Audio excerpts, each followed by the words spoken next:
Hello नमस्कार दोस्तों। क्यों नीतीश कुमार और मोदी के बीच दुनिया बढ़ रही है और क्या ये सच है कि नीतीश कुमार और मोदी के बीच फिर से हो सकता है टूट? और क्या नीतीश कुमार और मोदी के बीच में जब दोनों अब चुनाव के रहते हुए इतना बड़ा चुनाव दोनों एक साथ मंच साझा नहीं कर रहे हैं और दोनों के प्रति जो नाराज़गी है वो धीरे धीरे सामने आकर दिख रहा है और नीतीश कुमार बदला भी लेना चाहते हैं। किस चीज़ का बदला लेना चाहते हैं और कैसे बदला लेंगे, तो इस समीकरण को पूरी तरह से आज हम जानते हैं। तो चलिए शुरू करते हैं। दरअसल बात ये है कि मोदी और नीतीश ने जब एक साथ आए, विधान सभा में बहुमत सिद्ध किए और बीजेपी ने बिहार में सरकार बनाए, लेकिन उससे पहले एक वादा किया जा गया था। इस बात की खबर पूरे बिहार में फैली थी कि अगर लोकसभा का चुनाव होगा तो उसके साथ विधानसभा का चुनाव होना चाहिए। नीतीश कुमार की यही चाह थी और इसी साथ पर उन्होंने आरजेडी छोड़कर बीजेपी के साथ आया था। और ये क्यों थी? क्योंकि नीतीश कुमार का यह ठिस थी कि साल 2020 में वह सेकेंड लार्जेस्ट पार्टी रहते हुए उन्हें थर्ड लार्जेस्ट पार्टी बना दिया गया और मात्र 44-45 सीटों पर लाकर ढकेल दिया गया चिराग मॉडल के तहत। तो ये ठिस नीतीश कुमार ठीक करना चाहते थे और इस चुनाव में विधानसभा का चुनाव एक साथ करवाते तो उन्हें प्लस पॉइंट मिलता और वो सोच रहे थे कि अपनी सीट बढ़ाकर 70, 75, 80 के करीब कर लेंगे, जिसके बाद उन्हें सरकार से बचाने या गिराने में कोई दिक्कत नहीं आएगी, सरकार चलाने में आसानी होगी, क्योंकि इतनी कम सीटों पर नीतीश कुमार पर प्रेशर बहुत ज़्यादा रहता है। लेकिन बीजेपी ने उनकी बात नहीं मानी और चुनाव नहीं करवाए। दूसरी बात, नीतीश कुमार जिस प्रकार से 2020 के चुनाव में, विधानसभा के चुनाव में बीजेपी के बी टीम बनाकर चिराग पासवान को पेश किया गया और नुकसान पहुंचाया गया, उसका भी ठेस है नीतीश कुमार को। और इस बात का भी ठेस है नीतीश कुमार को कि जिस प्रकार से बीजेपी अपने नेताओं को बिहार में आगे कर रही है, उन्हीं के समीकरण तोड़ रही है, लवकुश समीकरण को।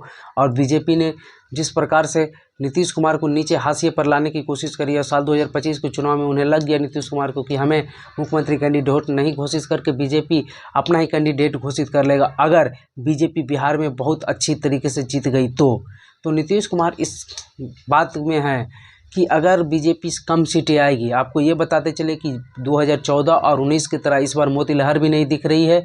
इस बार जातीय समीकरण हावी होते हुए दिख रहा है और लोकल मुद्दा ज़्यादा हावी दिख रहा है।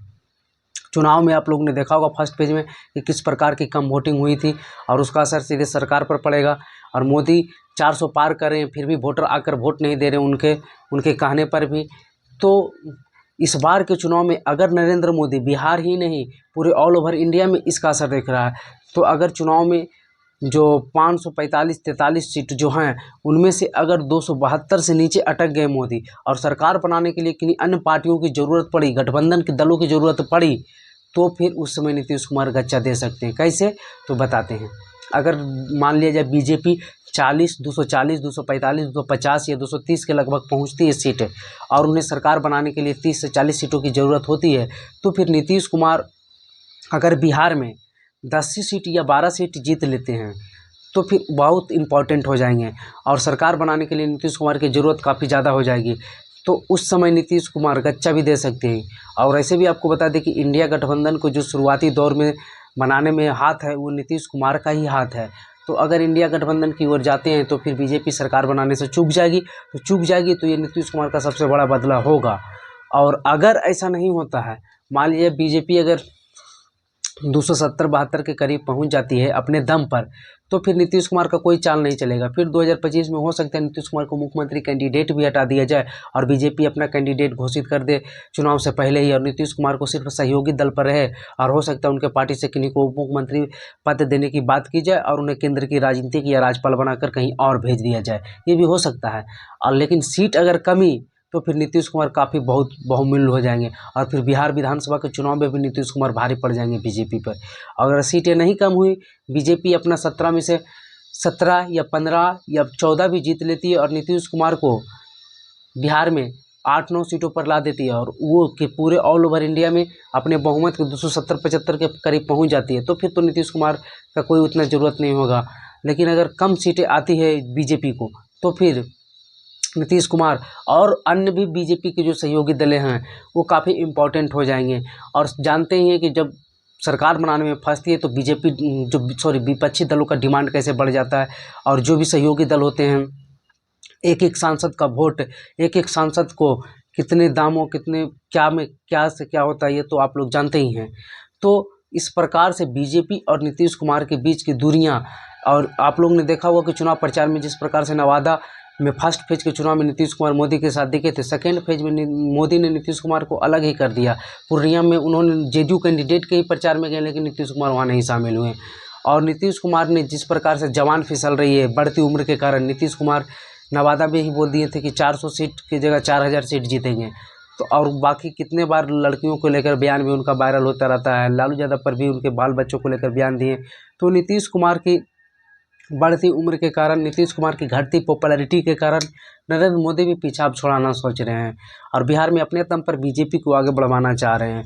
तो इसी क्रम में बीजेपी और जेडीयू की दूरियां दिख रही है। और जहाँ जहाँ जेडीयू के कैंडिडेट हैं या बीजेपी के, तो बीजेपी जहाँ जेडीयू के कैंडिडेट हैं वहाँ न्यूट्रल में बैठ गई है, एकदम चुनाव में कोई इंटरेस्ट ही नहीं ले रही। तो इसे देखते हुए जेडीयू के भी कैंडिडेट और चिराग और नीतीश की भी दुश्मनी सामने दिख रही है। जेडीयू, आपको ये उदाहरण के तौर पर बता दें कि नवादा में जब चुनाव था लोकसभा का, तो उसमें जेडीयू के जितने भी नेता थे बड़े बड़े, वो सभी न्यूट्रल बैठ गए थे। आरजेडी और कितने तो आरजेडी कैंडिडेट के सपोर्ट में आ गए थे, लेकिन बीजेपी के विवेक ठाकुर को नहीं। तो कौन कौन थे, जैसे कि आपको बता दें कि कौशल यादव जो हैं 2 बार के नवादा से विधायक है, पूर्णिमा यादव उनकी पत्नी 2 बार गोविंदपुर से विधायक है, दोनों नवादा लोकसभा क्षेत्र में ही पड़ता है। फिर प्रदीप महतो 2 बार के वारसलीगंज के विधायक, वो भी नवादा लोकसभा क्षेत्र में पड़ता है। उनके चचा अशोक महतो बाहुबली, ये दोनों तो आरजेडी में शामिल ही हो गए, प्रदीप महतो और अशोक महतो, और पूरे आरजेडी के प्रचार प्रसार किए हैं। कौशल यादव भी अंदरूनी तौर पर आरजेडी का प्रचार किए और उनके जितने भी चेला चुट्टी थे सभी ने आरजेडी को सहयोग किया। तो इस प्रकार से हम कह सकते हैं कि जेडीयू और बीजेपी में जो गठबंधन है वो दिखावा के है, अंदरूनी तौर पर गठबंधन पूरी तरह से नहीं हुआ। देखने वाली बात होगी कि आगे क्या होता है। ऐसे इंफॉर्मेटिव खबर देखने के लिए और लेटेस्ट खबर देखने के लिए हमारे चैनल को सब्सक्राइब कर लें। वीडियो